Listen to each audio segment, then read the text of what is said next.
So I've been solo backpacking for a lot of years. Now, not every trip I'm out there by myself, but most of them are. And I've learned a few things along the way about being out there alone in the wild. So stick around. Let's talk about all things backpacking alone.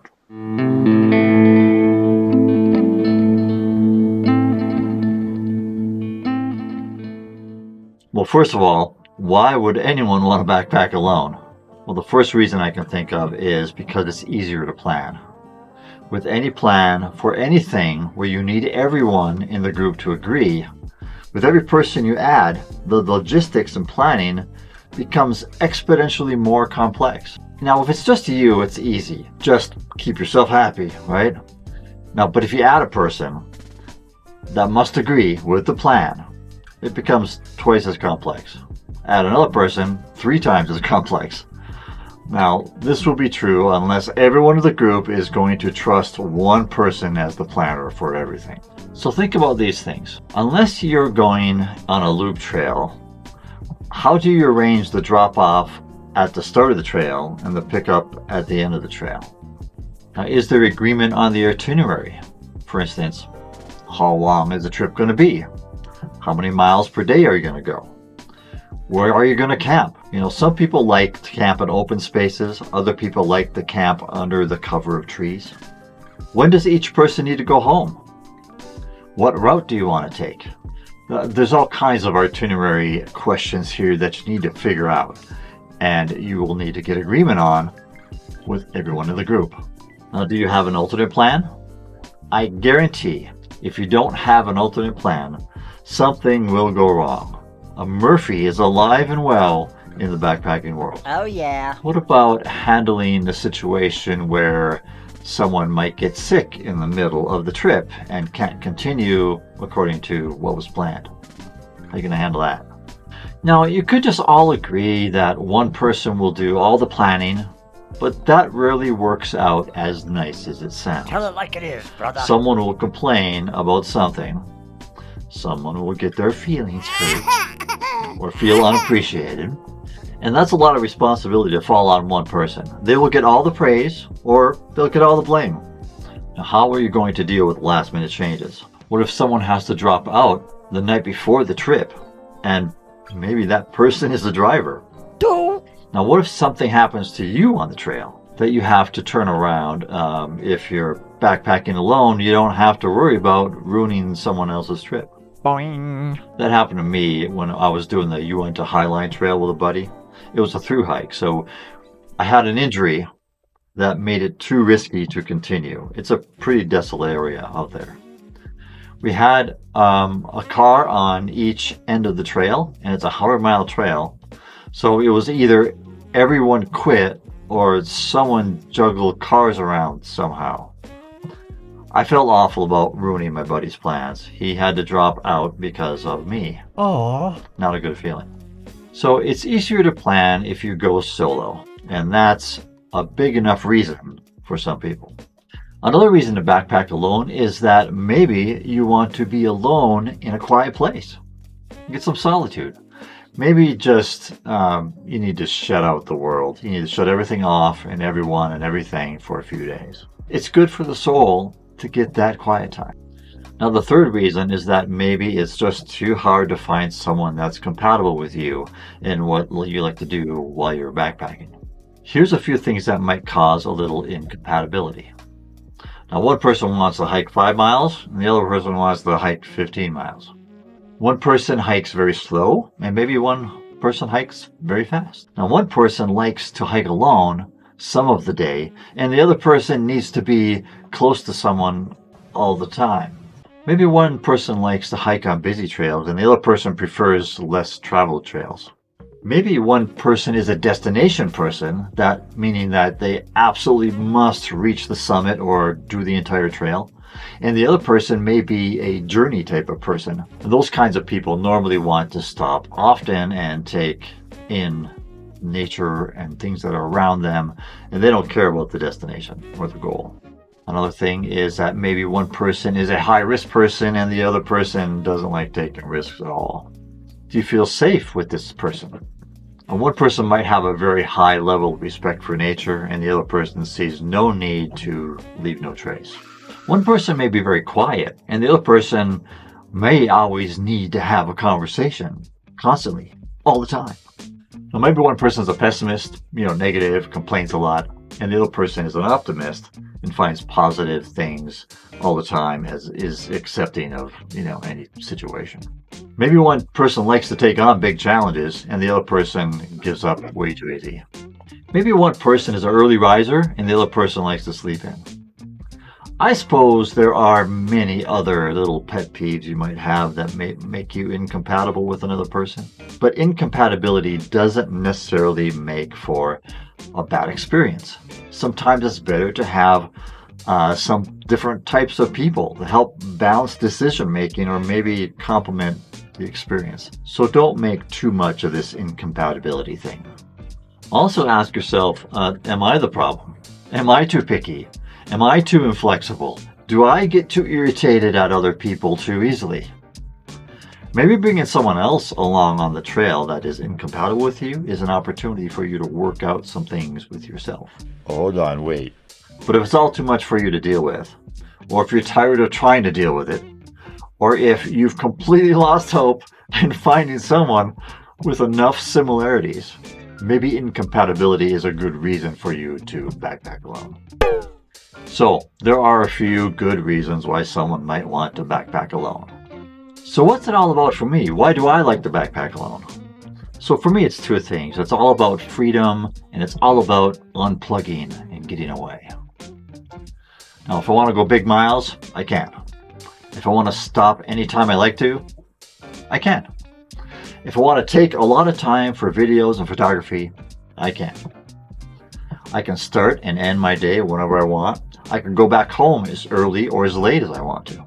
I am free from being concerned or stressing about someone else and what they think or what they might feel. And I get time to reset, to reground myself, to unplug the phone, to shut off the constant barrage of media sources and other things pinging me all day, to remind myself of the things that are most important in my life, to refresh myself in nature, to just be quiet and listen, to be alone with the Creator. But you know what? That's just me. Each of us have our own reasons why we want to backpack alone. Okay, so let's talk about what it takes to get to a place of being comfortable with backpacking alone and the work we need to do on ourselves. So backpacking alone involves trusting yourself. Trusting your judgment, trusting your decision making, trusting your skills to handle any situation all by yourself. It involves self-confidence and getting past self-doubt. Am I good enough? Can I do this alone? For many, it's about overcoming fear and anxiety. If that's you, you're not alone. All these things are normal. Questioning ourselves and fearing the unknown is part of our survival instinct. It's normal to be apprehensive as we are entertaining the idea about putting ourselves in situations where we've never been before. But key point here, growth comes through overcoming challenges, and that requires work on self. Now, everyone's in a different place on this. And at one end of the spectrum, there are those that are not giving any second thought about doing something crazy. They love adventure and they love risk, and let's just go do it. And on the other end of the spectrum, there's those who are gripped with all kinds of negative thoughts and fears that they default to. It's not even possible. I'm not doing this, no way. Now, when I first started backpacking, I have to admit that I was a little apprehensive. My head kept getting full of all the bad stuff that could happen. Again, just our instinctual nature of self-preservation going on there. It turns out that none of the bad stuff ever happened, ever. And every time I go out alone, it's another boost to my self-reliance and self-confidence, because one good experience always invites another. That doesn't mean nothing bad will ever happen. It's just that many of the scary stories we hear are extremely rare occurrences, or they are often embellished because that's what makes a good story. And many bad things that happen are due to inexperience, misjudgment, or poor planning. So yes, much of this is on you.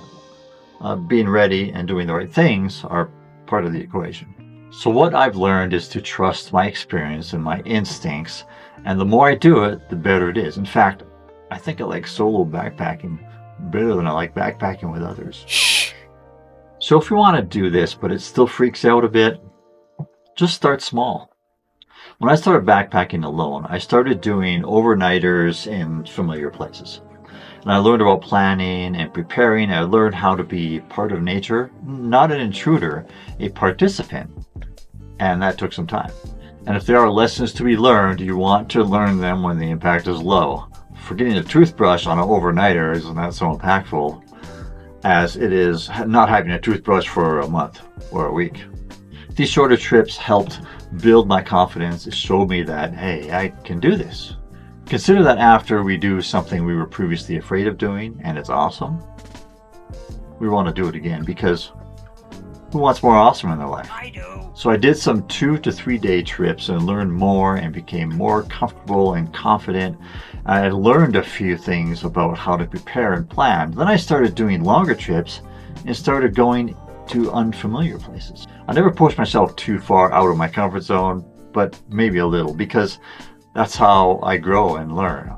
Experience also makes us more knowledgeable and aware of our limits, what we like to do, how we can plan better, how we can get the most out of every experience, how to release the things that cause stress or anxiety.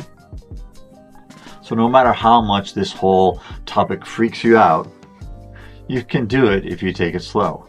You will be amazed over time at how much you've accomplished, how much more self-confident and skilled that you become. Now keep in mind, this whole topic about being out there alone is different for guys than it is for ladies. I come across a study that suggested higher levels of testosterone reduces anxiety and increases exploration of environments that would normally cause anxiety. Another study suggests that factors such as brain structure, genetic factors, fluctuations in hormones cause greater anxiety in women than in men. Now, with regard to risk-taking, another study showed that women are less willing to take risks than men because they are more sensitive to the pain of any losses than they might suffer compared to any gains they might enjoy by taking the risk. I have links to all these studies down below. Go ahead and read it. It's just science stuff. But from a scientific viewpoint, this might explain why, generally, men are more attracted to backpacking alone, assuming that anxiety and risk-taking are significant contributing determinants in that decision. Of course, there are always outliers, right? I met some really tough ladies on the trail that definitely took care of themselves, clearly had overcome the anxiety that comes with being in the wild, and showed some very respectful risk management skills, more than some of the men that I've known. So it's not always that men are better at this than women, but there are scientific backed reasons why this is the tendency. So just understand that, guys. It's now time for tantalizing tips. I've got a few tips for you if you're going to be backpacking alone. We know that human-generated sounds keep wildlife at a distance. When you hike in a group, the group is naturally noisy, and that prevents you from seeing much wildlife, because wildlife will hear you and distance themselves long before you see them, normally. There are some cases when that might not be the case, or the hard rule, but generally speaking, noises will keep animals away. Now, when you're hiking alone, it's quieter, and your chances of seeing more wildlife are greater. Now, I happen to like that. But if you don't like that, then just make a little noise, right? Trekking poles on rocks, whistle or sing, maybe step on some sticks and make some noise that way, or even just talk to yourself. Some people wear bear bells, and what makes these effective is that it's a metal-on-metal sound. It's very unnatural and off-putting to many wild animals. Okay, so tip number 2 is wear colorful clothing. If ever you need to be rescued, bright and unnatural colored clothes will help rescuers find you. Subdued colors will only camouflage you, which you don't want in situations where you want to be seen. The next tip is bring your own help. I'm talking about a GPS communicator, extra food, a good first aid kit, the 10 essentials, extra power bank, etc. Anything you might normally rely on others to help you with in an emergency, you probably need to take that. Now, this is what you might normally do, but you should do this especially if you're alone. Since you have no one else to share resources with or responsibilities with, you want to make sure that you bring everything you need, especially emergency gear. The next tip is have a plan. Well, of course you'll have a plan, but it's all up to you this time. Study up on the trail you'll be taking, exit routes, terrain, the weather forecast, your itinerary, your plan B. Let someone know your plan. Know what wildlife you may encounter and what their behaviors are and how you should behave around them. Think about how you will be handling emergencies. Plan to be self-reliant, like it's all on you, because it is. Next, be aware and vigilant. When I hike or backpack alone, I become the eyes and ears of an entire group of people. Now, here's a few examples. I watch the weather more closely when I'm alone, so I don't get trapped in a bad storm in less desirable places. Think about exposure to lightning, hail, torrential rain, flash flooding, and maybe in flooded low areas maybe. And secure your camp before the storm hits. Also, be more aware of time so you can get to camp before dark. This will give you time to become familiar with your surroundings before it gets dark. Being familiar with your surroundings will help you relax a little bit at night. In your planning, note all water sources along the trail and plan accordingly. Look for animal feces along the trail or at the potential campsite that you'll be at, so you're aware of the types of animals in your specific area. Now, when you get to camp, take a few minutes to be quiet and just listen. Get to know what sounds are normal where you'll be camping, so that you're not freaked out in the middle of the night when you hear a sound. Also, take note of other people that might be camping near you. Sounds from those directions then can be easily anticipated or dismissed as other people in the area, should you hear something that would normally be unexpected. Lastly, just try to focus on and enjoy the beauty and purity of nature all around you. Don't get all caught up in the thinking that this is a game of survival. It's not really, it's rarely that. It's a time to submerge yourself in nature, look for and admire the little things, plants and insects, and listen to the water, the air, enjoy the scenery. All these natural things should help you center yourself. Bring a feeling of gratitude and help you release the stress and tension of your workaday life. It's time for your therapy session. Nature could rejuvenate you, so just let it. Okay, that's it for today. Thanks for watching. There's much more to talk about here, so put your comments and thoughts down below. I'm sure you have other thoughts than what I have. I hope you do. Let's make this a conversation and learn from each other, all right? So remember, go live like you want it. I'll see you on the trail. Hey, this is David on Earth. Don't forget to like, subscribe, and comment down below. And go to the website for some deals on gear. All right, see you on the trail. Very good.